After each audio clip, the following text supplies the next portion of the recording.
whale poop is actually an amazing fertilizer for plankton. And a lot of the data these days are showing that plankton photosynthesizes, call it 40% of the CO2 in the air, as well as whales are just this massive carbon sink, right? They absorb on average kind of 33 tons of carbon during their life, and then they sink to the bottom of the ocean. And so in terms of nature's carbon capture, you've obviously got trees and photosynthesis, and then you've got whales. I haven't heard that. That's the first time hearing that theory, Chuck. Is whales? And I don't know who gets paid the carbon credit on that though. Exactly. We save the planet by having whales mate. No, the problem is we had, call it 5 million whales 150 years ago, 200 years ago, and we hunted them obviously for whale blubber, for oil, and then the population dwindled, and it's about 1.2 million today. And the hard part on growing the whale population is just all the ships we have in the ocean, because a young whale's fascinated by a ship, and we'll sit there and kind of pop up and wind up getting hurt by the ship just because they're sitting there playing with it. So that, and have you ever watched the show Whale Wars?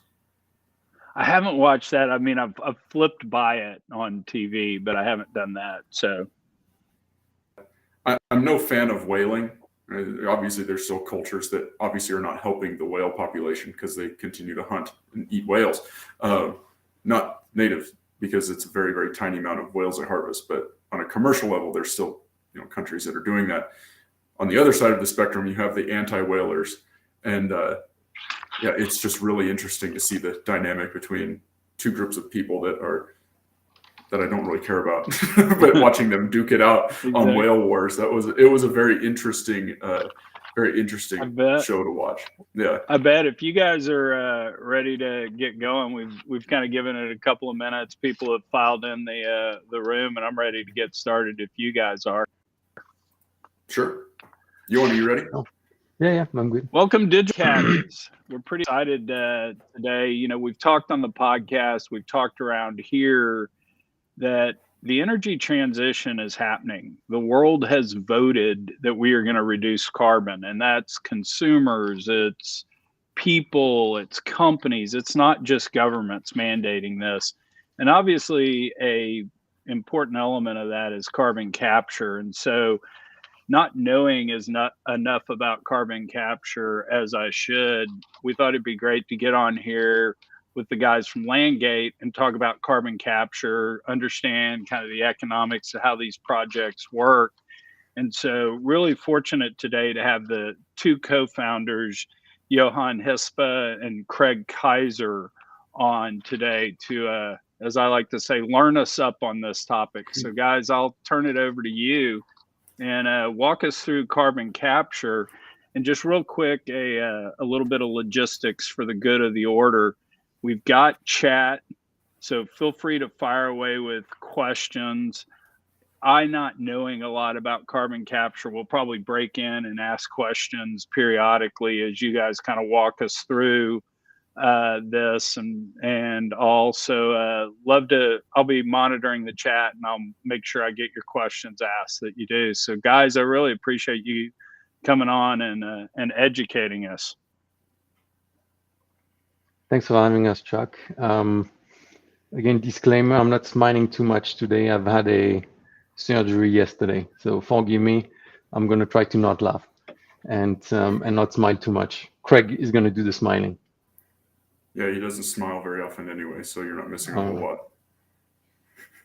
So we had DoorDash send corn on the cob to your house, so maybe we'll delay that for a few days too. Awesome, thank you. Craig, you want to start? Yeah, sure. Thanks for everybody for joining. Carbon it's an interesting topic. Everybody's talking about it. You're either talking about carbon offsets or CCUS, and everybody knows what carbon dioxide is in the atmosphere. I'm exhaling some of that right now as we're having this conversation. But what does it mean for everybody listening? What does it mean for landowners? What does it mean for emitters and things like that? And we've put together some interesting tools that, Chuck, you've seen, some of the guys at Digital Wildcatters have seen, and Johan's going to show you, but to basically outline the process. What does the carbon process look like? How does someone go about, if you're a landowner, how do you go ahead and put your property out there and earn money and revenue from carbon programs? And then if you're an emitter, how do you go about trying to find folks to offset your carbon and go about that process as streamlined as possible? So that's framing the conversation. Yeah, it's amazing data and tools we have, and we'll walk through the processes. We'll talk about the IRA, how it's fitting into the process. I was talking with Craig that I have a lot of old friends from the oil and gas industry that they used to extract oil and gas out of the ground, and now they are like pumping carbon into the ground. The skills are very much applicable there, and the data is a little different, and we'll go over that. The economics, the tools, things are different too. Yeah, it's funny though, from a technical level, Chuck, the process is similar to oil and gas as far as how they're going to go about to utilize CCUS from a developer's perspective, an operator's perspective, looking at land departments, how they're going out and finding these sites. It's almost identical process to what we've seen over the last 110 years in oil and gas. They're going to have to go out, they're going to have to get leases, they're going to have to find pore spaces to put the carbon dioxide into, which if you look where those skill sets lie in an industry, it's in the oil and gas industry.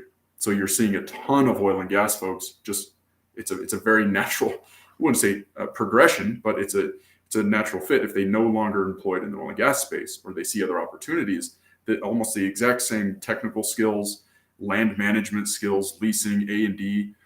It's a very, very similar process to oil and gas, and I think you'll see that. I'm old enough to remember pumping CO2 into oil reservoirs to, in effect, flood it as kind of the next step beyond water floods. And so, if you think about it, even up on the surface, you've got pipes that move natural gas that, you're used to moving CO2 with, et cetera. So you're right. So what does one of these leases, just back of the envelope, kind of look like?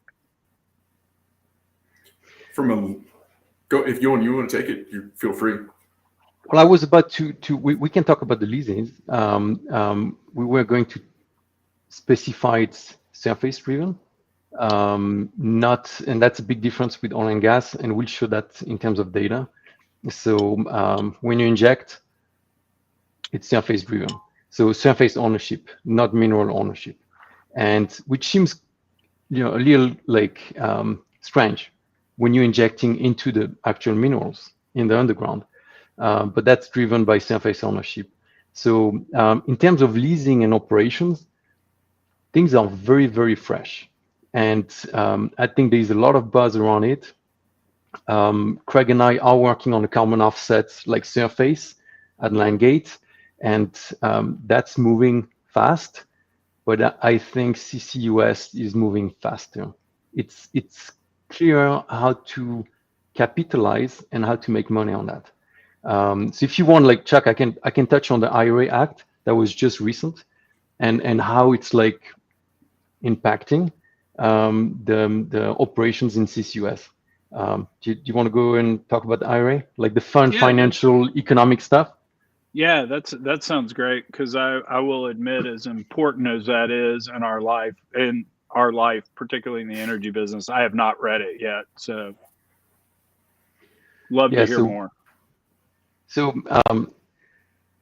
again, like CCUS, injecting CO2 into the ground for storage or other utilization. So let's talk about a few points from them, the CCUS. And we'll talk about the timing of like IRA and like updates, or at least like interpretation updates of the IRA. So generally speaking, it comes as a tax write-off. Let's average it at $85 per ton of CO2 injected. So $85 per ton as a tax write-off. It used to be $50. After the IRA became 85. So now it depends on the type, and let's go over that. If you're injecting into saline geologic formations, and then we'll talk about what those are, and we're taking the carbon from industrial or power generation facilities, and then we're injecting it into the ground. We're storing it. We're looking at $85 a ton on average. And that's for what we'd call a class 6 well. And so let's summarize it. We'll talk more about that later, but like virgin type reservoir, we're just pumping. If we're using it for EOR, enhanced oil recovery, for example, or pumping it into like existing wells, that's a different classification. It'd be a class 2. And that moved from $35 to $60 a ton after the IRA Act. Now they are like higher values in terms of like how much we can get for CCUS. One of them is called DAC, so direct capture out of the air, direct air capture, DAC. So if there's a facility that's like, you know, those spinning things that capture the carbon out of the air. So if you have that, you're capturing it and you're injecting into the ground. It used to be $50 a ton. Now we're at $180 per ton. So that's if you're capturing in terms of like direct air capture.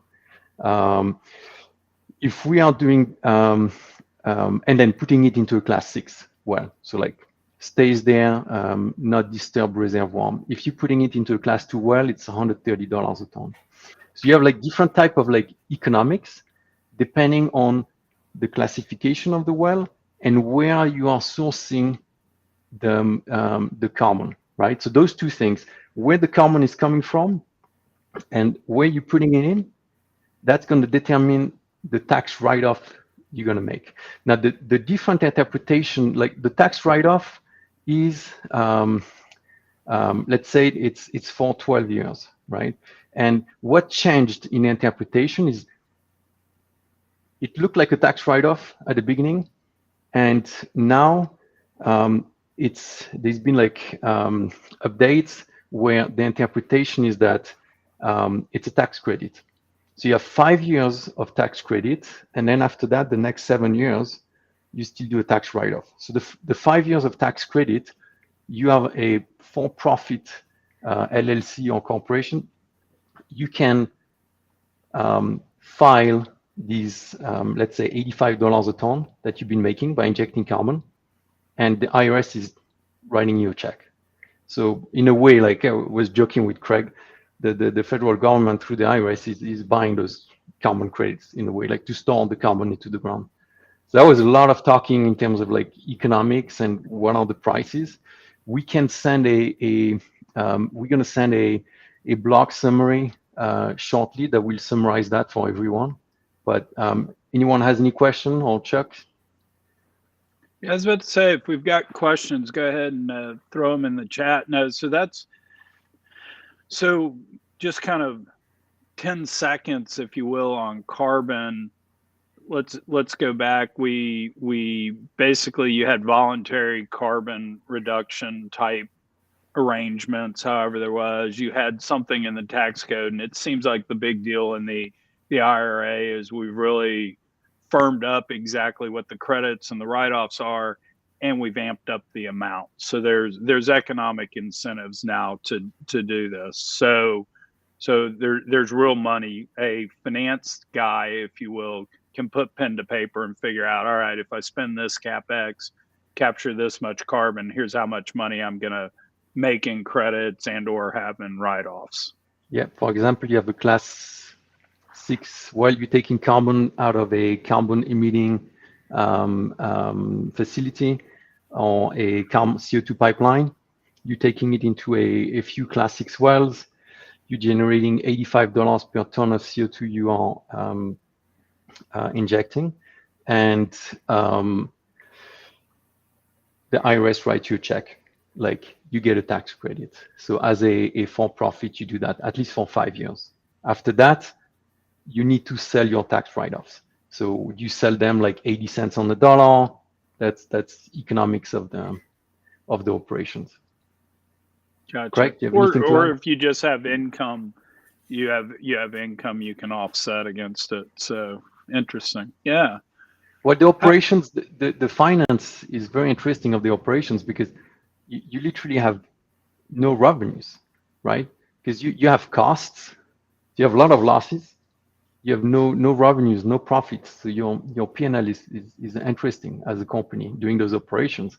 You generate tax write-offs, tax credits, and it's an interesting accounting view on the economics. And we have that in terms of like economic reports that those operators can generate those economic reports where it shows exactly, the costs, the operating costs, capital costs, and all the generation of tax credits. Interesting. So how are folks choosing sites for this? What are you guys seeing on that front?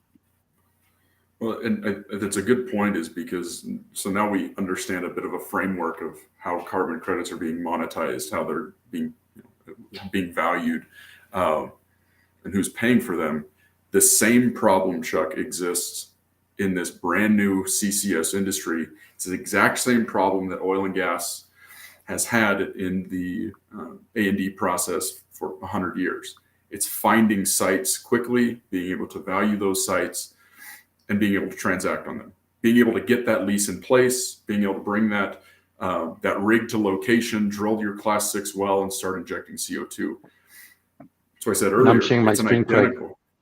Yep. So yeah, Yohan's sharing his screen. Yeah. So what LandGate does that is unique, and it's not just for solar, oil and gas, it's for water, anything. It solves the problem, because the world me and Johan came from prior to this is having the same problem that solar companies, now carbon companies have. They have too much money. They don't have enough sites. They don't have enough locations. They don't have enough leads to actually spend the money that they've been given. So if they get a grant, or they get a funding from a private equity group, and they're sitting on $250 million that they're paying interest on every year, and they're trying to find sites, if you look and see what some of these companies are doing right now, Chuck, it's the exact same thing that a landman was doing in 1950 or 1960 or 1970. They'll have a high-graded area, they'll go knock on doors, and they're going to try to become the best friend with that landowner and try to get a lease. That's what Johan and I were doing before we started LandGate. Extraordinarily low chance of success, 0.5% to 1% based on every contact we were making. So the same thing exists, even this brand new industry. The same problem exists for some of these companies, and that's the solution that we've generated at LandGate. Is you have on one side of the spectrum, you have the landowner that doesn't know on a technical level anything about these resources, from oil and gas to solar to wind, definitely has no understanding of what CCUS is, and they would like to make a revenue on it. And a lot of these folks are in rural parts of the country that financially may be struggling right now. So you have these folks, and they're interested in these resources, but they don't have a way to participate in the marketplace. You have this side of the equation, way too much money, not enough interactions with this side. So we simply put our heads together. Let's make a marketplace where this person gets educated, some knowledge about what they have in the ground, what they have on their surface, and what the value is, and let them participate in a marketplace that me and Johan would have loved to have when we were out spending oil and gas money. So in a nutshell, that's exactly what LandGate is. So to your question, how do you go about finding leads? It's really whatever process the companies are doing. Right now, a lot of them are still knocking on doors, spending a ton of money, having a lot of landmen out, spending money every day, instead of doing it in a way where you can actually have people volunteering their property, say, hey, I would like to have a lease. I'd like to have a Class 6 well on my property. And a good analogy or storyline to that, think about if you're a landowner, let's say you own 20,000 acres of land in eastern Wyoming, Chuck, and you'd been hoping and praying to get a good oil and gas lease over the last 10 years, and it never happened. Now oil and gas leasing has fallen off a cliff, very low likelihood that they're going to get something done. But now there's an opportunity for them to continue to make money, but they can do it for CCUS. You're the new CCUS company that needs to go find these locations. How can I marry those two individuals together? And that's a marketplace we've seen. So you're looking live at our marketplace right now. There's over 80,000 leads and listings for solar, wind, carbon credits, oil and gas. Let me add on that. So yeah, go on. Go ahead, jump in. Yeah, I'll jump. So we started a marketplace. We had about 10,000 leads. 2 months ago, we had about 50,000 leads. Right now we at 90,000. In a few months, we'll be at 300,000. In 6 months, we'll probably be at 500,000 or more.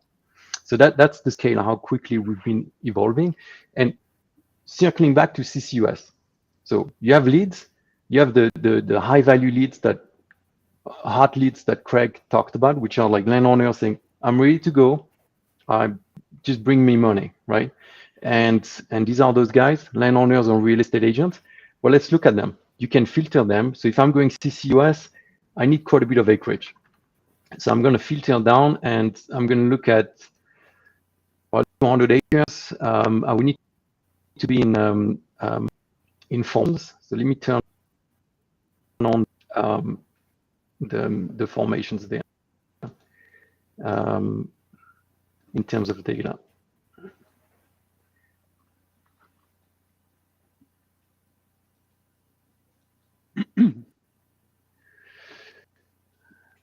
So we basins, I've turned on like oil and gas wells, and then you have all the basins there. So we are in, let's say I filter down to like 200 acres plus. Let's go like 5 in terms of leads, and I'll show you more field that we have there. So we're looking at over 500 acres. Yeah. Just real quick, kind of ahead, as the CCUS company, if you will, I'm looking for, in effect, something that'll store carbon. And I'm going to assume this because I'm an old oil and gas guy. The things I'm looking for are, what you just toggled. I need size. I need rock. So I'm going to look for geologic characteristics of something that's going to be able to store. Do I get into like porosity and permeability and all that, or what am I kind of looking for? Yep. Good call. So we have those searches. Go ahead, Craig. I was going to say, if you want me to share my screen, Chuck, I've built a search that gets the CCUS company started. So let me share my screen. Yeah, I'll stop sharing. Did I stop sharing? And this, I've turned, I started, and then not sure Chuck can confirm.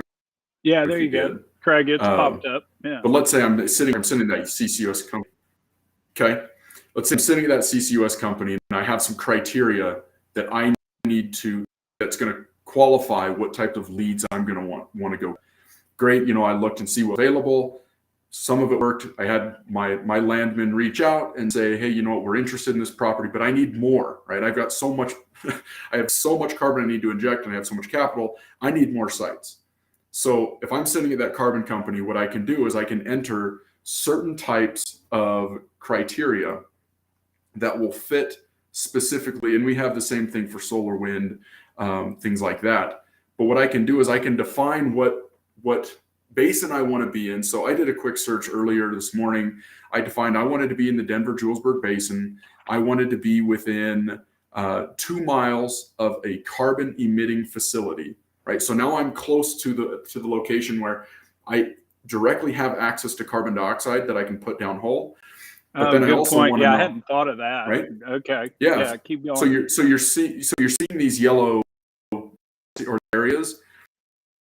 What the system has done for me, I've put in my inputs. I want to be in DJ Basin. I need to know. So let's say I'll give you a random formation, the J sand. Select on whatever formation I wanted to inject into, and I can define what depth I want that formation to be in. So to make sure I have a sufficient seal of shale above it, I went ahead and selected I need to have all the parcels in DJ Basin, all the surface parcels in the DJ Basin that are within a certain distance of a carbon emitting facility.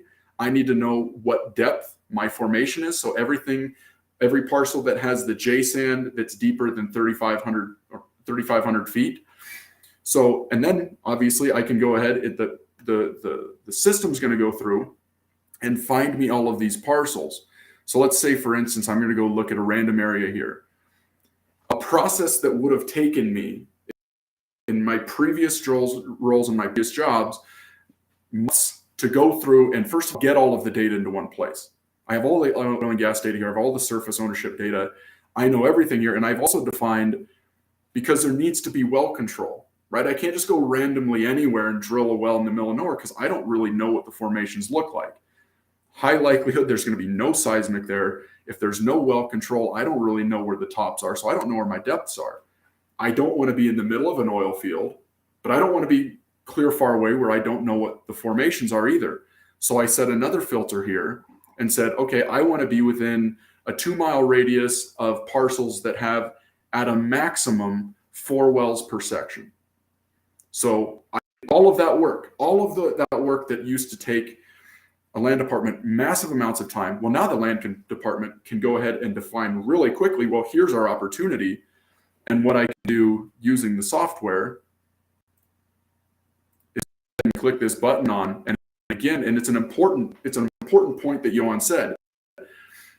Minerals are not being produced and consumed with CCUS. Pore space is being utilized, no different than having a water well on a 40-acre tract. You don't have to have mineral rights to produce water from that well, and you actually are producing water. But carbon, you're not actually producing minerals. So it's counterintuitive, but it's tied to the surface ownership. So all of the days of going and running title. Go ahead, Chuck. Oh, I was gonna say real quick, we've got a question from Chris, and Chris made a good snarky remark too. He said, I'm betting it's a catch-22. You want to drill the best dry hole you've ever drilled. But Chris wanted to know, what's the source for your geologic depths? So what are you using as source data there? Yeah, it's internal to us, so that so people know by training, I'm a geologist by training. Johan's a reservoir engineer by training. So we've spent years and years and years developing subsurface geologic database that is ours, but it's tied into this software. And to your previous point, he's exactly right. You want to find, and it's so funny that that now we're looking for all of the rocks, the reservoir rocks that you'd never want to find. You never want to find. You don't want to drill that dry hole. Now there's companies out there actually looking to find those dry holes. Right? They're trying to find saline rocks or saturated rocks. That's almost every rock that you've ever drilled through that doesn't have oil and gas. It's extraordinarily hard and it's extraordinarily rare to find oil and gas in the subsurface. It's not nearly as difficult to find the reservoir that you're looking for. The other aspects that are more critical, and I'm a geologist speaking, so I know this is going to be heresy, or I'm would get shot at if there was geologists in my office listening to this. The geologic component isn't the most critical when you are at this phase. Now, when you're getting ready to run a geoprog, or you're getting ready to figure out how much volume you can put down hole, absolutely. There's critical information and in-depth geologic and geophysical information you're going to need to put into the model. At this point, I don't need that. I need to know, where can I actually go and spend my capital? Where am I going to be narrowed down? And can I, in the oil and gas terms, without the lease, you have no grease. Well, without the lease here, you're not injecting any carbon dioxide. Here, I can actually go out and immediately my land team, if I'm a carbon capture company, I can go out and I can start connecting with all of these folks that already fit the technical criteria that my technical team has given me. And I can start running, and I can build different portfolios. I can manage all these folks, share them amongst my team. And that's stuff that only you can do in LandGate, but it's streamlining that process. And that's the enormous thing that I want to get across, Chuck, is that, to get to this level at the previous companies I worked at, and some of them are very large, very capable, very intelligent folks, but the processes whether you're at a solar company right now, whether you're at a carbon company, whether you're at an oil and gas company, the processes to go from a geologic concept, getting capital funding, executing on that capital funding, and actually generating revenue on your model, that's a multiple year process where right now, if I have capital, I can go from geologic concept to identifying prospects and sourcing leads in a tiny fraction of the time. Can I jump in, Gotcha. Craig? Yeah, please do. Oh, Chuck, do you have questions, Chuck? Yeah, no, I was just going to say, no, this makes a lot of sense. Of we want to be close to CO2 sources, and we want to drill a great dry hole. The dumb finance guy can understand that. That makes a lot of sense. And let me add. I wanted to add, Craig, to the criteria, and maybe I'll show on my screen the CO2 pipelines and other things. Yep, I'll stop.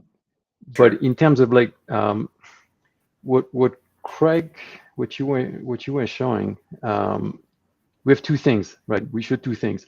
One is like what we call the hot leads. Those, they are like landowners saying, I'm ready to go, on real estate agents. But then you need to maybe supplement that.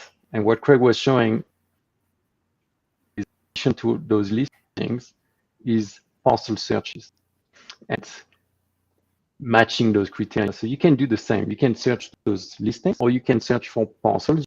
You can do both. And to the question about geological depth, right? Let's say if I'm picking in terms of parcel searches, so I'm searching for parcels here, and Craig, I picked up actually, you know what Craig showed you? He shared it with me. So I'm seeing the same, everything he's seeing, I'm seeing the same thing. And let's say he's looking at a specific parcel, that one. So whatever, he can select that parcel, and I can write a note. Craig, I made an offer of 700 per acre per year to that guy, right? Or I made an offer to lease it at X amount, $700 per acre. And Craig is going to see that. I can change the stage of those parcels into like, I've contacted those guys, or I've sent an LOI, and save that. And then Craig is picking that up. And then we connect that directly into Salesforce. So just wanted to mention that's you can manage leads, can manage parcels. In terms of area for CCUS, well, Craig was showing we need large parcels, right? He had large filter in his search. And second, you calculate the plumes. So we have calculations. Plumes is like when you inject CO2, well, how far that CO2 is going to go based on what you were saying, Chuck. Porosity, already water saturation, so and pressure, temperature is going to determine how far that's going to go. We've mapped all the formations, all the basins. So Craig was in the DJ, right? And then he had all the formations in there. He was looking and talking about the J sand, and then he had the filter on the depth of the J sand. And then on top of that, you can say, I want an additional filter how far away I am from existing wells, because I want a virgin reservoir. Because why? Because I want class 6 wells, because I want to get that $85 per ton. Now, side note. Johan, real quick, since you mentioned it, tell people the difference between class 2 and class 6. So the way we understand it, might be a little different, and I'd love the audience to say, hey, it's a little more this way or that way. Mm-hmm. Class 6, I'm going to drill into away from existing reservoirs. Class 2, I'm going to use an existing EUR, whether it's for storage. If you ask my opinion as in my previous life being a reservoir engineer, I wish the government, geologists and engineers advising them on that classification, because the carbon that I'm going to inject into a well that has a reservoir that's depleted, the pressure went down, it's under pressure. It's going to be much easier for me to pump that carbon and for that carbon to stay in that reservoir than if I'm going into a virgin rock that is already maybe overpressure. Why would I do that? It's going to be really hard for me. I'm going to need a lot of pressure at the surface. And the idea that the depleted reservoir would have been fracked before, right? I fracked the well, and I think the concept there is like, if is going to create issues with the carbon escaping. I mean, we're talking like what, like 1.5 deep here.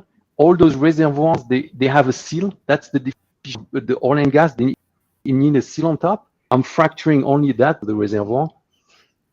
It doesn't make sense to me. I mean, side note, I think it would be much safer to avoid any like leakage of carbon, which the leakage would happen like my dog would be talking by the time the leakage happens to the surface. You see, I mean, like it's been millions of years.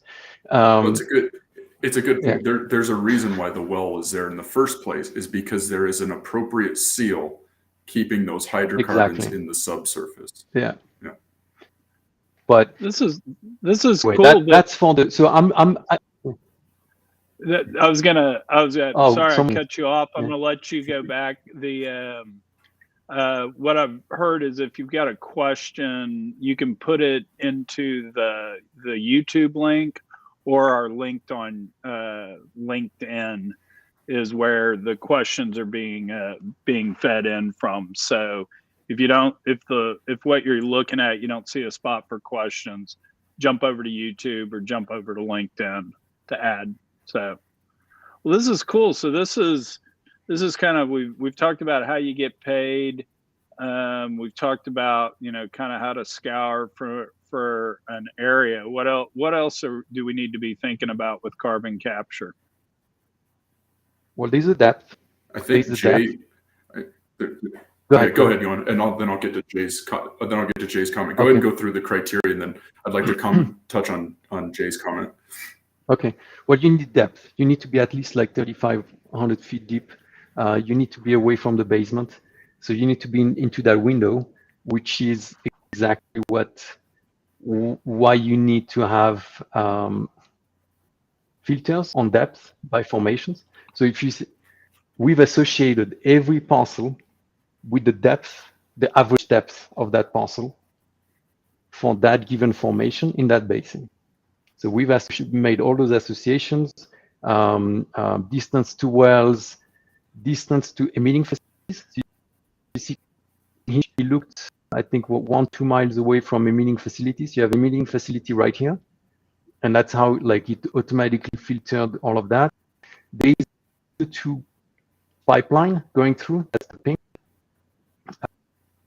Blue stream, natural gas pipe. So what you wanted to answer? I was going to say, so Jay drills a heck of a lot of exploration wells, and it's something that I hadn't considered until he made his comment, is that if I'm going to go out and do still oil and gas, I'm not going to do CCUS well, but I'm still drilling oil and gas exploration wells. There's now a contingency on almost any oil and gas exploration well, because if you drill a dry hole, guess what's going to happen?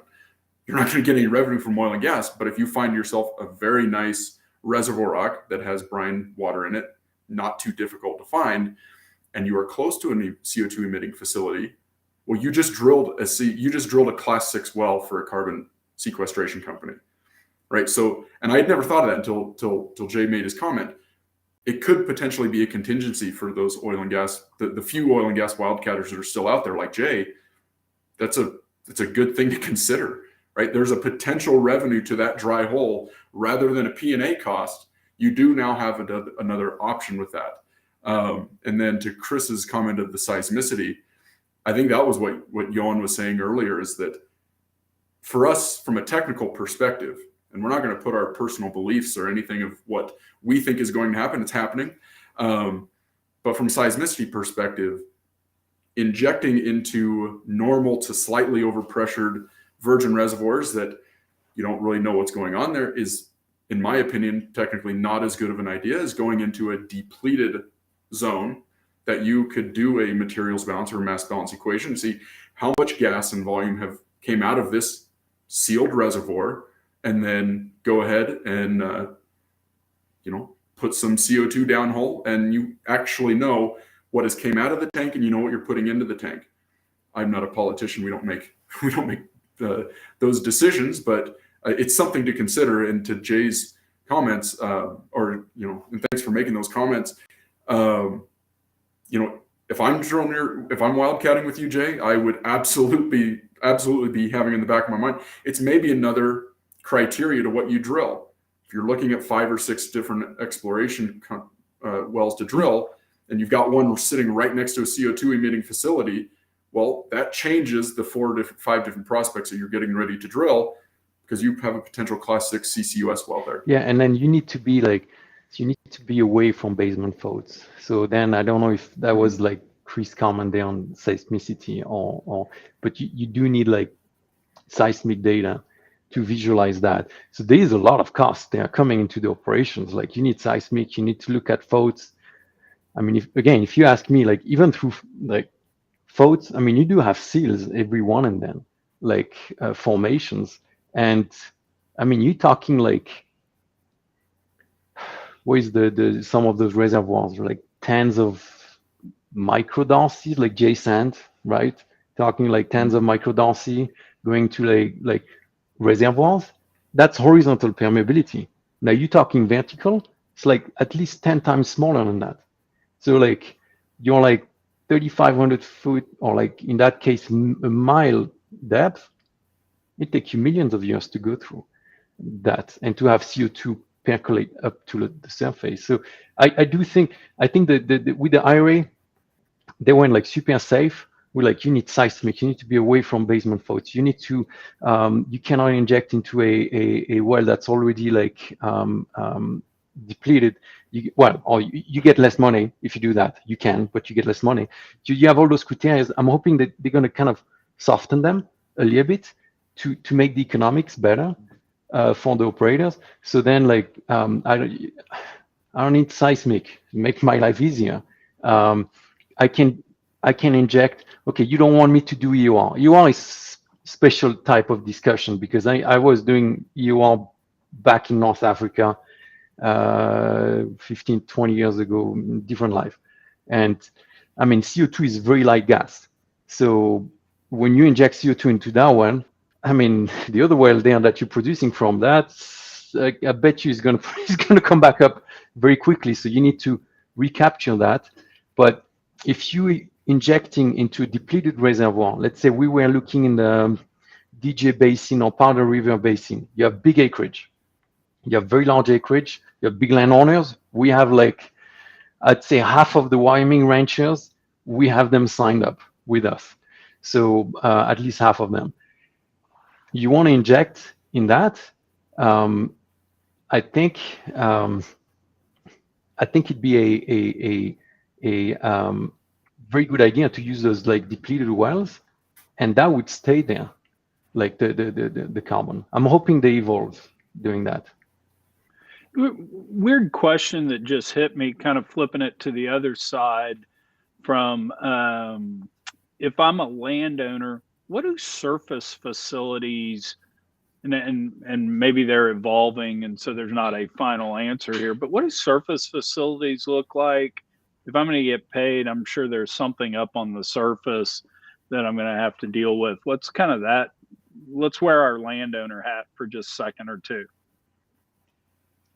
Yeah, and that's what's unique about LandGate.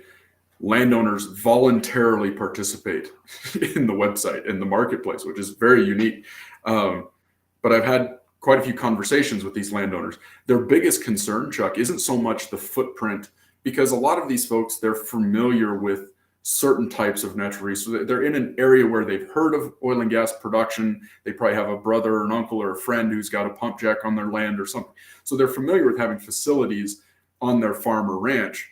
their biggest concern, and almost everybody who's called me directly when they get a carbon lease or something like that, they're saying they don't, first of all, don't know what it is. What the heck are they talking about with carbon injection? Like, is this going to screw my water up? Is this going to screw my land up?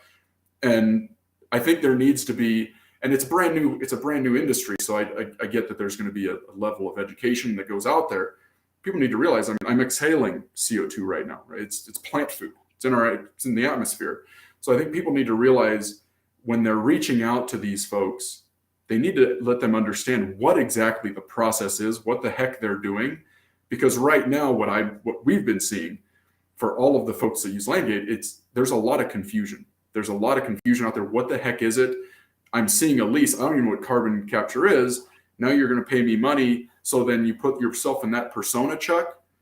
If someone doesn't, if I'm a rural American landowner, and God bless them because they are the foundation of this country, but if they're confused by something and somebody's trying to get something from them and they don't understand it, they even may be interested, but they are going to sit on the sidelines. I'm going to pass this time. Boy, I would sure love to replace the header on the combine, but I don't know about this CCUS stuff. So there's going to need to be a level of education and getting folks out there and saying, this is exactly what it is, and laying out kind of the conversation we're having now. And LandGate has a lot to do with that. Yeah, exactly. That's what I was about to end. That's what we do. Is like we have an entire real estate division helping to get the message and make landowners comfortable. I'll answer a question from Clayton there. Surface waivers, I'm not too sure, but like I'll say it again. Like, so we're not talking like mineral ownership. We're talking pore space. So that's surface ownership, which is why like what I was showing earlier, you get access to all the ownership data in the US, not from like multiple garbage surface ownership data providers that they are out there, but from the best data provider, which is CoreLogic. So you access CoreLogic's data through us, and you get the ownership of the surface owner. So you don't need I don't know if that's what you meant by surface waiver. I think what Clayton's saying, and maybe I'm putting words into Clayton's mouth, is let's say I own a 640 acre ranch. How big are the surface facilities going to be for a carbon capture project? Are we talking 400 acres? Is it half an acre? And maybe this is so new that we don't have, but just I think Clayton's kind of getting at just how big are the facilities up on top of the surface going to be to kind of take away my land? That makes sense. So there is the part of which is not the norm right now of you have a big carbon extraction facility, those DAC, direct air capture facilities, the one you see like some buzz like in the news about. That's not the most common now what we're talking about in terms of like CCUS, but that would have some footprint. But the CCUS component where you just, let's say what Craig was doing, carbon emitting facility or CO2 pipeline, I pipe that, I pump it into the ground, that's a well. I mean, it's a well pad with the pump. That's what you have. So it's not a big footprint. So it's very small for a landowner, that footprint. I hope that answers the question. Craig, you want to add to that?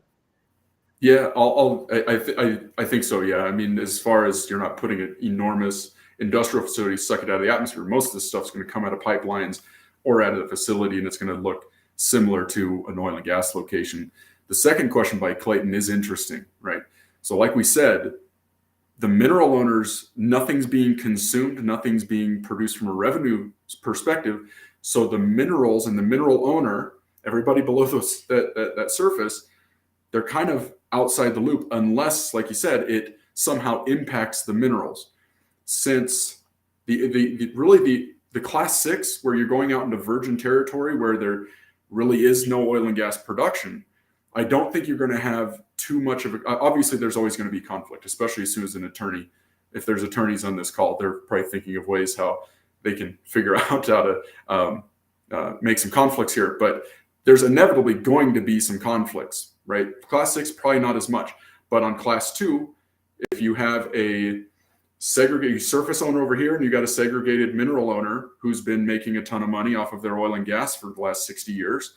And now you have the surface owner who's gung-ho because, you know what, I'm going to get paid now too, but you're not going to get any of it. There's inevitably going to be some conflicts there. Well, as long as you go into how that plays out, I'm not a legal expert. You go in places, Powder River or DG or some of those places. I mean, they 99% of the 90% of the time, the surface owner is the same as mineral owner, so it makes things easier, right? Like, they're not getting any more checks from oil and gas being drilled. Hey, here are more checks coming from CCUS. That works. And then again, if you're looking at the ownership data of those landowners that you can search through LandGate, best ownership data in the US coming from CoreLogic, we are automatically appending phone and email addresses to those. So then you don't need to send mailers or like knock on doors. You can use like a more modern way of like, okay, well, let me do some other ways to contact this landowner. Here's a cell phone, here's email. And also we have like direct targeted marketing that is completely automated, where you send your mailers targeted to that landowner, like mortgage style. Like, here's information about your parcel. Call me back. My gut would be on this, and we're seeing some of this in Bitcoin mining as well, is that ultimately the person doing carbon capture on an area that's capable of generating economic hydrocarbons, it's going to be the same owner. Would be my guess. You see Oxy doing it, etc. And so I would think, Clayton brings up a really good point that I think theoretically will be in tension, but in practice it'll be an issue here or there. But maybe I'm wrong. I mean, that's kind of the neat part about being at the front end of something. Mm-hmm. Yeah, and if I'm Clayton, I mean, I'll share my screen here again really quick and just show how easy it is. And I go out very, very quickly and get a ton of clients from a land perspective, because everything's here. All I have to do is know where I need to look, what the criteria is, and all of these folks that the program's identified for me. I push one button and I have everything. I have their ownership information, their cell phone number, their phone numbers, their email addresses, and I can reach out to them and start letting them know exactly, start the process of building trust there. Here's what CCUS is. Have you ever heard of it? No. Would you like to make more money on your property? Yes. Okay. Well, how can you do that? And you can start having those conversations with folks. Again, I mean, it's the reaction we get with our product, Chuck, is interesting, because most of the folks in the land industry who see it immediately say, okay, well, this is a threat to what I'm doing. And it couldn't be anything more opposite than that. It's not. This was essentially built for the land industry to be able to manage leads, listings, have all of the data and the economics there in one place, and be able to run and do their business as fast as possible. Because that was the choke point when me and Johan were working with private equity money, or even large publicly traded operators. The choke point was finding and working with the landowner. It's the most difficult part of all of these different resources, and that's the platform that it is. And all of the processes we just walked through here, Chuck, we're just focusing on CCUS, but I can do the exact same thing for solar. I can do the same thing for wind, because all of the data is here. So if I just flip over to solar, there I can see all the transmission lines, substations, everything. And I can create filters specifically for that. Craig, that's a side note, but just wanted to make that plug. Craig, let me, if you don't mind, let me share my screen, and I'll talk about the economic component, and I'll answer in the meantime 2 questions from some guys. Do you need permits? Yes, absolutely. There's a lot of requirements. Do you want to be next to selecting existing wells? That's a class 2. What we have there, the brown wells, they are abandoned wells. So abandoned PNA'd wells. So that's what Craig was selecting. Do you want to go in virgin reservoir and you create a new well away from any of those? You can do that. Yeah, I'll go back, and that's interesting. I'm You're going bringing to add that up, because back in the day when we drill a brand new horizontal modern well in the Wolf Camp, let's say, first thing you wanted to do was shut in, plug all of the old vertical wells, just because you didn't want, blowing everything, blowing the frack out all over the place. I hadn't really thought of that issue. So it's cool. You can go through and see, if we're going to inject CO2, here's all the old wells in that formation and where we might have leakage problems. Right. So I can go ahead and between. Go ahead, Johan. No, you go ahead. So Johan's drawing a well right now to model for CCUS. Do the same thing in oil and gas, but this is for CCUS.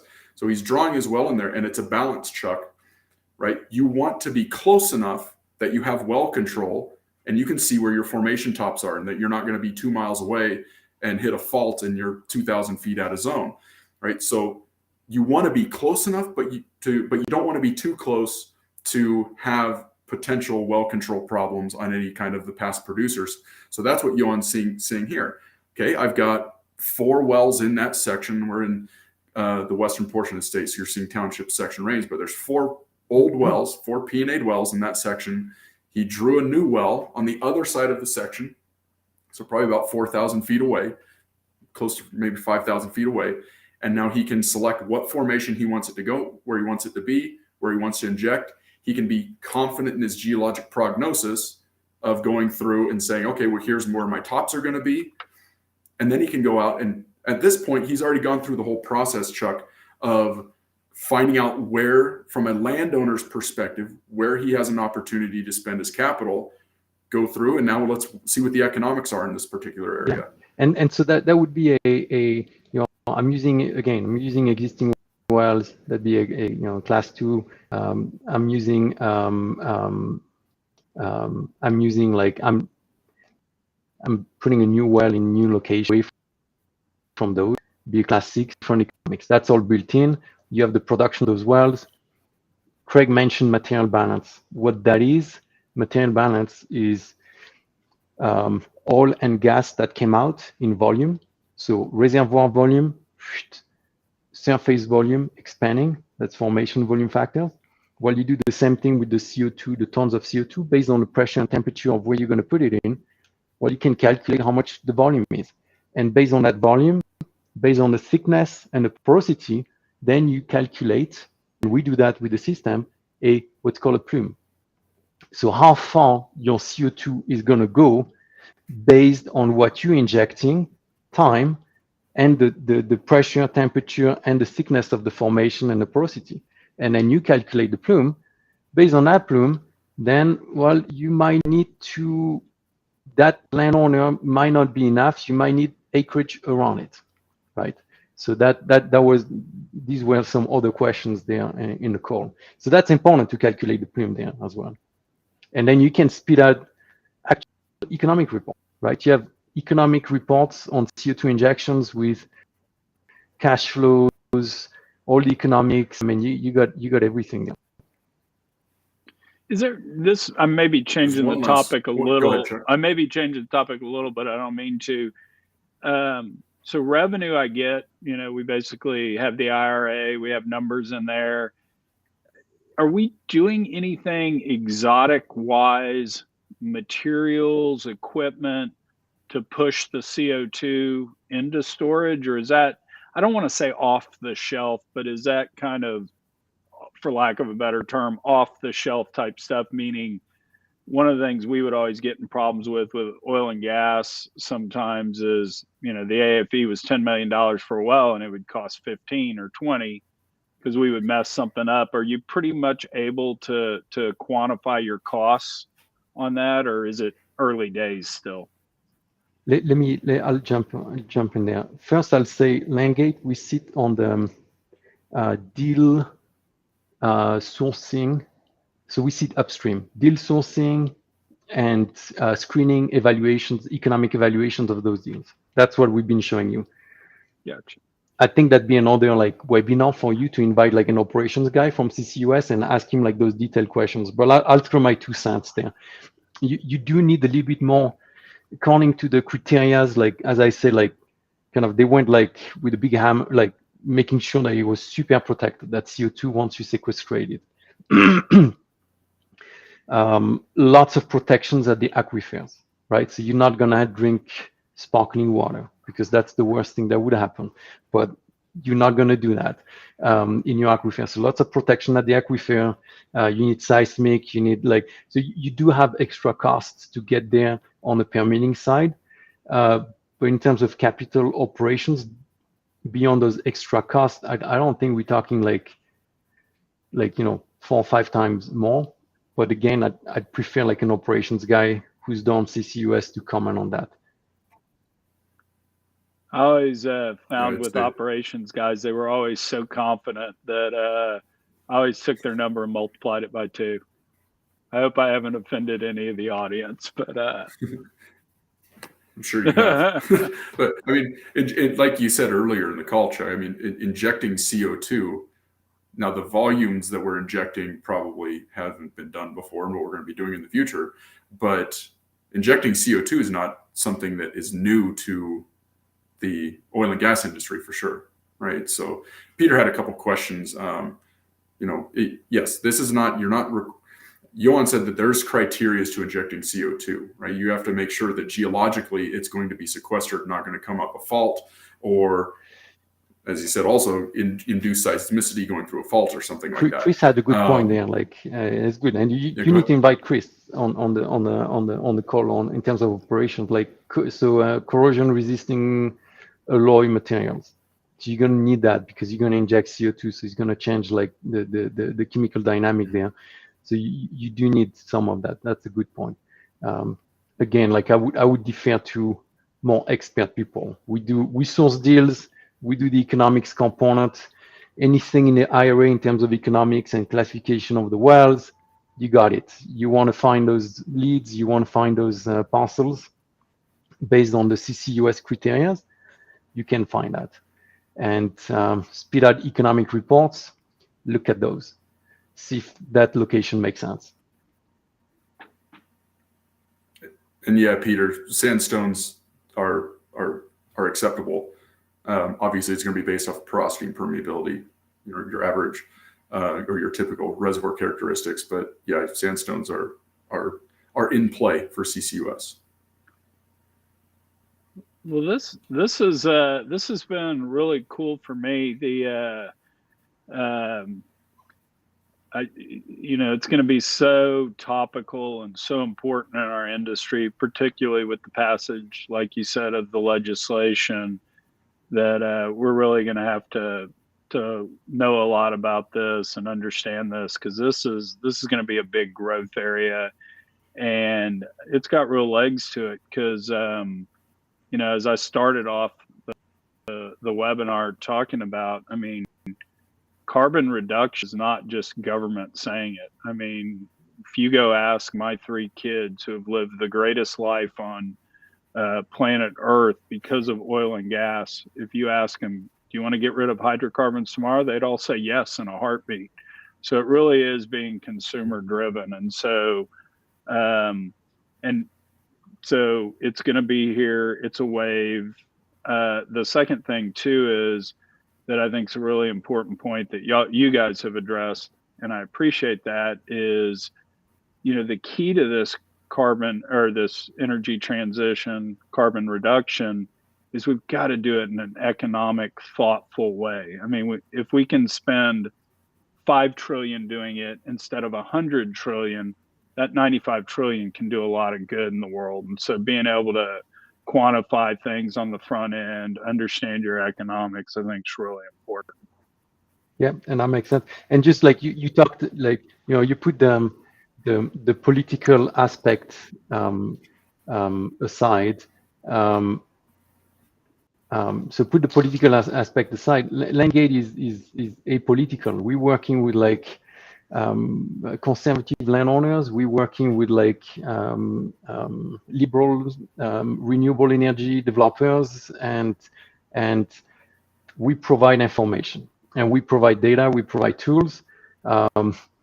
Your note about what your kids are thinking, or access to capital, or I can tell you, on LandGate, overnight, the deals that we've been seeing, like mineral deals happening and transacting, and it's coming back now that the prices have come back.